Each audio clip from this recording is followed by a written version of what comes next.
எங்க ஜானுக்கு நீ மரியாதை கொடுத்துட்டே ஆகணும். அப்படியே ஆத்தி சாணு இருக்கான். ஒரு சில பேத்துக்கு சாணு இருக்கு, ஒரு சில பேத்துக்கு 3 மனசுல தொங்குது அப்படின்னு சாணு ஊத்துக்க நீ எதறி சொல்லிக்கிட்டு கிடக்குற? நான் ஒரு சான் மனசை சொல்லிக்கிட்டு இருக்கேன். மனசுமா ஒரு சான் மனசு. உனக்கு எவ்வளவு இருக்கு? எனக்கு ஒரு சான். எங்க அளந்து பாரு, இந்த கையை வச்சு பாரு. இந்த பாரு எவ்வளவு இருக்கு ஒரு சான். நீ அளந்து பாரு. நீ அளந்து வர்ற, நான் அளந்து பாக்கணுமா? என்னடி விளையாட்டு தமான போட்டு அமுகிட்டு கிடக்குற? ஒரு சான் மேல, இப்ப ஒரு சான் இருக்க.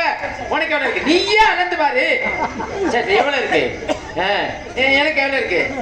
உனக்கு எவ்வளவு இருக்கு? எங்கடா கொண்டு கைய வைக்கிற? அது ஒரு சான். நீ களவாணிச்சிருக்க, எங்க கொண்டு கைய வைக்கிற? ஆமா. என்ன வாமா நடிப்ப என்ன? இங்க பாரு, என்னன்னு கேக்குறேன். இங்க பாரு, என்னை பத்தி உனக்கு தெரியாது. என்னைய பத்தி உனக்கு தெரியாது. உன்னைய பத்தி என்னமா தெரிஞ்சுக்கிறேன்னு? என்னைய பத்தி நான் என்னடா தெரிஞ்சுக்கிறேன்? உன்னைய பத்தி நான் தெரிஞ்சு என்ன பண்ண போறேன்? என்னைய பத்தி நான் தெரிஞ்சு என்ன பண்ண போறேன்? உன்னைய